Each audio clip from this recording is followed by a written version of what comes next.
देखते हैं, हमने जो पैरेललोग्राम की प्रॉपर्टी थी उनको अच्छी तरीके से डिस्कशन कर लिया था। अब जो प्रॉपर्टी है उनको हमने अच्छी तरीके से डिस्कशन कर लिया था।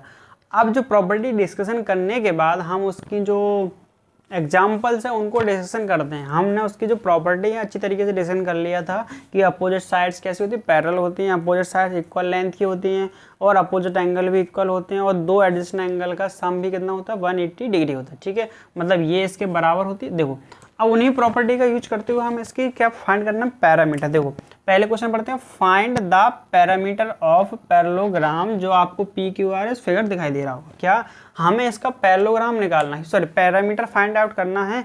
ये parallelogram P Q R S दिया हुआ है आपको, क्या पी क्यू आर एस एक पैरेललोग्राम दिया हुआ है और इसका हमें पैरामीटर फाइंड करना है। तो भाई एक बार बताओ, हमें तो ये दो साइड है गिवन दी हुई हैं, तो हमें बाकी के साइड फाइंड आउट करने हैं, उसके बाद हमें पैरामीटर फाइंड करेंगे। देखो तो आपको एक बात तो पता होगा कि अपोजिट साइड्स होती हैं वो पैरेलल होती हैं। तो भाई देखो ये प्रॉपर्टी हम पढ़ चुके हैं, अपोजिट साइड पैरेलल हो गई, ये भी इसके पैरेलल हो गई। ठीक है, ये हम पढ़ चुके हैं कि अपोजिट साइड होती हैं वो कैसी होती हैं, पैरेलल, है ना। तो जो पी क्यू पैरेलल है एस आर के, एक बात कंफर्म हो गई कि हमें एक पता चल गया कि जो पैरेलल साइड है वो इक्वल होती है और पैरेलल साइड कैसी होती है, इक्वल लेंथ की। तो इससे कंफर्म हो गई। क्या आपको प्रॉपर्टी याद है एक पैरेललोग्राम, क्या मतलब मेरा एक पैरेललोग्राम है सिंपल सा, ये है ना।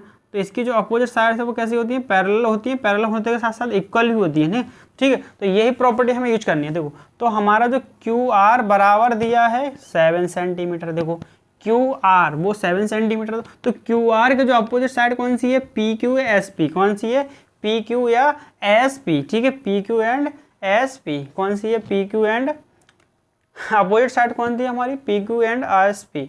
आपको दिखाई दे रहा होगा क्यू आर के जो अपोजिट साइड है वो कौन सी है, पी क्यू की अपोजिट साइड है वो कौन सी है हमारी, एस पी। ओके, तो देखो तो पी क्यू फिर यहाँ हो जाएगा, तो एस पी जो बराबर हो जाएगा हमारा कितना हो जाएगा, 7 सेंटीमीटर। ठीक है, ये भी हो जाएगा कितना, एस पी, क्योंकि यहाँ आप क्या लिखोगे, क्यू आर बराबर है एस पी के, क्यू आर बराबर है एस पी या पी एस कर लो आप, पी एस बेटर रहेगा ना, पी एस, सॉरी जो ऐसे लिखते हो आप, क्यू आर बराबर है पी एस के, तो जो पी एस बराबर भी हो गया 7 सेंटीमीटर। ओके, पी एस बराबर कितना हो गया हमारा, 7 सेंटीमीटर। हमने इस प्रॉपर्टी क्यों यूज किया, क्योंकि हमने पता है कि पैरेललोग्राम की जो अपोजिट साइड होती है पैरेलल होने के साथ साथ इक्वल लेंथ की भी होती हैं। ओके, फिर हमारा देखो जो पी क्यू पैरेलल है किसके, एस आर के, तो जो पैरेलल भी होती हैं वो एस आर, पी क्यू जो पैरेलल है वो एस आर के, तो पैरेलल होने के साथ साथ तो हम क्या कर सकते हैं, वो अपोजिट बराबर ही होती हैं। तो जो पी क्यू इक्वल होगा, पी क्यू वो इक्वल होगा एस आर के, पी क्यू जो इक्वल होगा एस आर के, तो जो हमारे पी क्यू है कितना, है ना, तो एस आर पी क्यू कितना है, ज़रा देखो ये वाली मत लिखो, मतलब का नहीं है। तो पी क्यू बराबर है कितना, 12 सेंटीमीटर, तो एस आर भी हो जाएगा हमारा 12 सेंटीमीटर। ठीक है, तो ये इसके इक्वल है, तो ये भी 12 सेंटीमीटर हो गया और ये भी हमारा 7 सेंटीमीटर। हमने इनमें दो प्रॉपर्टी का यूज किया था, एक ही प्रॉपर्टी यूज किया कौन सी, कि पैरेललोग्राम की क्या होती है, अपोजिट साइड कैसी होती हैं, opposite sides are equal, opposite sides कैसी होती है, इक्वल लेंथ की होती हैं, इक्वल लेंथ। तो मैंने इसी प्रॉपर्टी का यूज किया है पैरेललोग्राम की, कि अपोजिट साइड्स कैसी होती है, इक्वल होती हैं। ओके, तो मैंने इसी प्रॉपर्टी का यूज करते हुए इसको सॉल्व किया है। ओके, देखो अब देखो हमें चारों साइड पता चल गई। अब पैरामीटर क्या होता है, देखो पैरामीटर ऑफ पैरेललोग्राम, पैरेललोग्राम, तो पैरामीटर का मतलब होता है सिंपल सा, जिसका हम बोलेंगे सम ऑफ ऑल साइड्स, हमारी जो साइड है उन सभी का सम ही हमारा पैरामीटर कहलाता है। क्या, सम ऑफ ऑल साइड को ही हम बोलेंगे पैरामीटर ऑफ पैरेललोग्राम। मान लो देखो पैरामीटर का मतलब होता है क्या, बाउंड्री, क्या होता है, बाउंड्री। मैं आपको इतनी बार बता चुका हूँ क्या होता है, बाउंड्री, है ना। तो देखो आप मान लो यहाँ खड़े हो, आपको यहाँ से चलना है, तो भाई हमें पैरामीटर की बाउंड्री नापनी है, तो ये नापना पड़ेगा पहले पी क्यू। ठीक है, पी क्यू के नापने के बाद आपको क्यू आर, क्यू आर के बाद एस आर, एस आर के बाद आर पी। ठीक है, ये तो नापना पड़ेगा। देखो तो सबसे पहला हो जाएगा पी क्यू, तो उसका जो पैरेललोग्राम पैरामीटर कितना हो जाएगा, P Q plus Q R या R Q plus S R plus S P, P S sorry P S लिख लो, okay P S.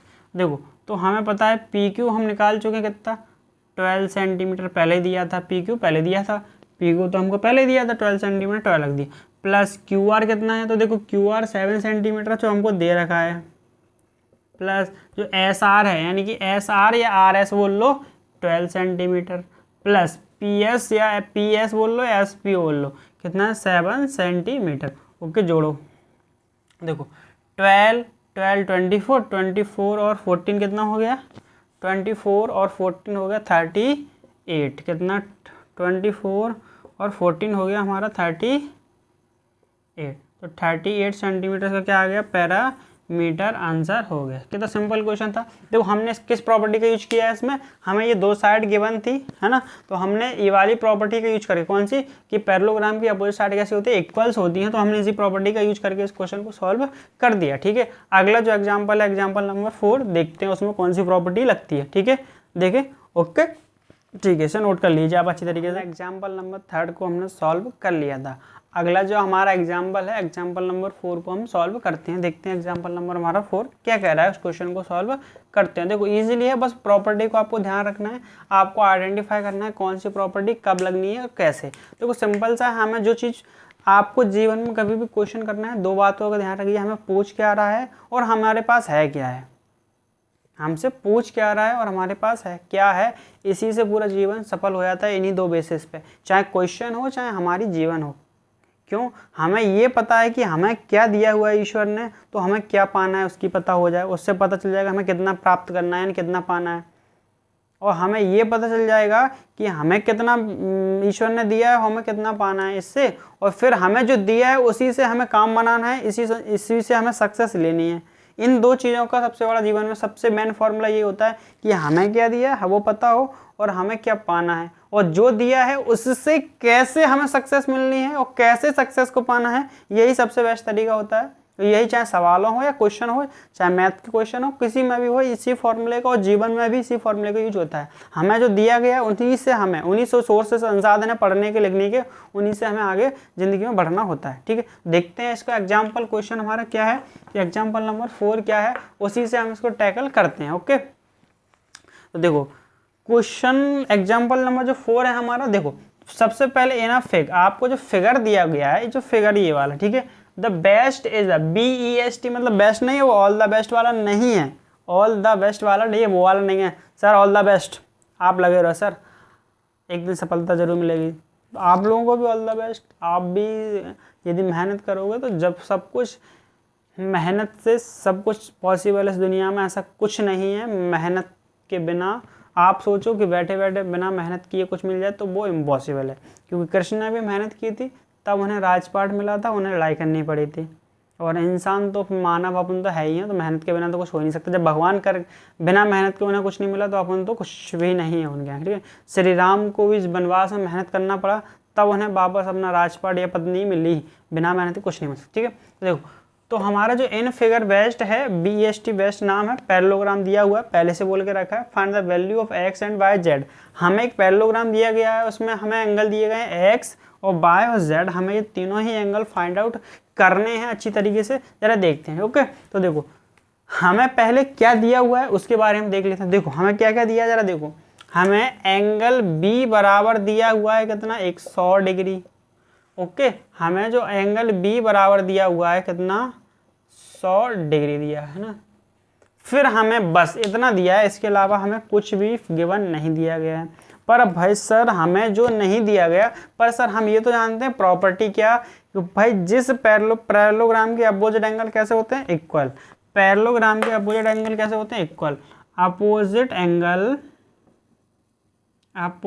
Angles are equal, कैसे होते हैं, इक्वल होते हैं। ठीक है, एंगल जो B बराबर होता है एंगल S के, समझ में आ गया। तो यहाँ से हम लिख सकते हैं एंगल B बराबर है एंगल S के, ये भी दिया हुआ है, भले इनडायरेक्ट तरीके से दिया हुआ है पर दिया तो था। तो हम यहाँ लिख सकते हैं एंगल S बराबर भी 100 डिग्री, और यहाँ क्या लिखोगे, अपोजिट एंगल। कैसे है ये? Opposite angle. अपोजिट एंगल्स कैसे होते हैं? इक्वल्स होते हैं। ओके, आपको समझ में आ गया कि कौन सी प्रॉपर्टी का यूज किया है हमने? अपोजिट एंगल की प्रॉपर्टी का यूज किया है। पैरेललोग्राम के अपोजिट एंगल कैसे होते हैं? इक्वल्स होते हैं। कैसे होते हैं? इक्वल। तो एंगल बी बराबर था एस के, बी बराबर था अपोजिट एंगल एस के। क्यों? क्योंकि अपोजिट एंगल है। ओके, क्योंकि एस निकाल लिया हमने, यानी एस को ही हमने क्या नाम दिया था? एक्स। क्या दिया था? एक्स बराबर कितना हो गया? 100 डिग्री। यही हमारा एक आंसर तो हमारा फाइंड द वैल्यू हो गई, एक्स की वैल्यू फाइंड हो गई। अब वाई की वैल्यू और फाइंड आउट करना है, वाई और जेड। सर हमें एक बात तो क्लियर हो रही है सर, एक और प्रॉपर्टी हमें सर ध्यान आ रही है हल्की सी, तो ध्यान करो कि जब किसी भी पैरेललोग्राम के, देखो पैरेललोग्राम बना हुआ है, किसी भी पैरेललोग्राम के अपोजिट एंगल बराबर होते हैं, पर एडजेसेंट एंगल का भी कैसे होते हैं? सप्लीमेंट्री। भाई देखो कौन कौन से अपोजिट एंगल, चाहे आप ये बोलो सर बी और T sir supplementary angle, sorry adjust angle है, तुम्हारी बात सही है, पर उनसे हमें कुछ मतलब तो निकल नहीं रहा, क्योंकि सर हमें एक एंगल दिया है और एक दिया नहीं है। उससे हम निकाल तो सकते हैं सर, पर हमें सर इससे फ़ायदा कुछ होने वाला नहीं है। सर पहले हम इसके पास जाएंगे, इन दोनों का सम करेंगे, सर ये हमें पता चल जाएगा कितना है, पर इससे सर फिर हम ये निकालेंगे। तो सिंपल सा तरीका क्या है, हम इन दोनों को, ये भी तो सप्लीमेंट्री ही हैं, बी और ई, कौन से एंगल बी और ई हमारे क्या सप्लीमेंट्री, लिखो। ठीक है, तो क्या लिखूंगा मैं? Angle B plus angle E बराबर 180 डिग्री। तो यहाँ लिखोगे adjacent angle, adjacent angles are supplementary. कैसे? सप्लीमेंट्री होते हैं। एडजेसेंट एंगल कैसे होते हैं पैरेललोग्राम के? हमेशा सप्लीमेंट्री, मतलब angle B plus angle E बराबर हो जाएगा कितना? 180 डिग्री, क्योंकि एंगल जो बी है वो कितना? 180 है ना। तो देखो, और बी को ही नाम क्या दिया गया है? एक्स। तो एंगल बी बराबर कितना दिया है? 100 डिग्री प्लस, और ई को नाम क्या दिया गया है? जेड। क्या? जेड, और बराबर 180 डिग्री। तो एंगल जेड बराबर क्या हो जाएगा? 180 माइनस के 100 डिग्री, तो 80 डिग्री। जेड बराबर 80 डिग्री। तो हमारा जेड ही फाइंड आउट हो गया। सर हमसे 3 वैल्यू पूछी थी, X Y Z. Sir X और जेड हमने फाइंड आउट कर लिए, एक्स और जेड हमने फाइंड आउट कर लिए हैं। सर हमारा टारगेट सर वाई का और रह गया। कैसे फाइंड आउट किया सर? हमने v बराबर एस लगाया सर, क्योंकि सर ये होता है अपोजिट एंगल, है ना। तो यहाँ b बराबर हमने कौन सा लगाया? एस। एंगल b बराबर है एस, क्यों? अपोजिट एंगल इक्वल होते हैं पैरेललोग्राम के, क्योंकि उसने पहले ही बोल रखा था पैरेललोग्राम। यदि वो बोलता नहीं तो हम बोलते ही नहीं पाते सर, हम कैसे लगाते सर? हमें तो फिर आइडेंटिफाई करना पड़ता, उसने पहले ही बोल के रखा है पैरेललोग्राम। ओके, तो एंगल b बराबर हो गया एस के। फिर एंगल सर हम सर ये भी बोल सकते हैं एंगल t बराबर है ई के। सही बात है, बोल सकते हो, पर एक बार बताओ, आप ये बोल तो दोगे, पर सर हम इनडायरेक्ट तरीके से आ पाएंगे यहाँ पर? सर पहले इसको निकालेंगे फिर इसको, तो सर ये चारों बगल ही सर हमारे, ये भी एडजेसेंट एंगल लगता है और ये भी रखता है, तो हम सर इनको ही ले लेना, जेड ही फाइंड हो जाएगा सीधा। जेड हमने निकाल लिया, बस हमारा टारगेट क्या रह गया है? बाय का। तो देखो angle Z plus angle by बराबर 180 डिग्री होगा सर। क्यों? क्योंकि सर ये दोनों है लीनियर पेयर एंगल। मैंने आपको पहले ही पढ़ा चुका हूँ अच्छे से, लीनियर पेयर एंगल क्या होते हैं। जब एक लाइन पर एक रे खड़ी हो, या एक लाइन पर एक लाइन सेगमेंट खड़ी हो, जैसे एक मान लो ऐसे कोई खड़ा हो, टी बने, क्या? T T T T for tower, T बने, तो दोनों का सम कितना होता है? 180। तो सर ऐसे में देख लो जरा, देखो खड़ी है कि नहीं, है ना। और ये दोनों एंगल कैसे? अंदर फॉर्मल सप्लीमेंट्री लीनियर पेयर, है ना। तो एंगल जेड प्लस बाय क्या हो गया? 180 डिग्री लीनियर पेयर एंगल। तो भाई देखो, ठीक है, तो जेड हम निकाल चुके हैं 80 डिग्री, और प्लस बाय हमको फाइंड आउट करना है 180 डिग्री। ठीक है, ओके। तो बाय बराबर हमारा कितना हो जाएगा? बाय बराबर हो जाएगा 180 डिग्री माइनस के 80 डिग्री, तो कितना आ जाएगा? 100 डिग्री आंसर। तो हमारा जो बाय था, तो यहाँ लिख सकते हैं हम y बराबर 100 डिग्री। ओके, y बराबर 100 डिग्री, y बराबर कितना निकला? 100 डिग्री। तो हमारा ये तो कन्फर्म हो गया सर कि हमारा y और जो z है वो दोनों ही तीनों ही फाइंड आउट हो गए, एक्स भी हो गया, वाई भी हो गया, जेड। कौन कौन सी प्रॉपर्टी से फाइंड आउट किया हमने? सिर्फ अपोजिट एंगल की प्रॉपर्टी को लगाया है और पैरेललोग्राम से। और ये आपको पता ही होगा लीनियर पेयर एंगल का बनता है। जब टी बने, कहीं भी टी बन जाए तो आप बोल देना ये दोनों लीनियर पेयर एंगल हैं। समझ में आ गया? लीनियर पेयर का बोलते हैं रैखिक युग्म कहाँ कोण, कोण रैखिक युग्म कोण, कोण हिंदी में बोलते हैं, रैखिक यानी कि लीनियर पेयर एंगल। ओके, तो हमारा एग्जाम्पल नंबर हमने 4 अच्छी से टैकल कर लिया है। अब एग्जाम्पल नंबर 5 देखते हैं क्या है। ओके ठीक है, इसको अच्छी तरीके से नोट कर लो और फिर हम देखते हैं एग्जाम्पल नंबर 5 और 6। ओके।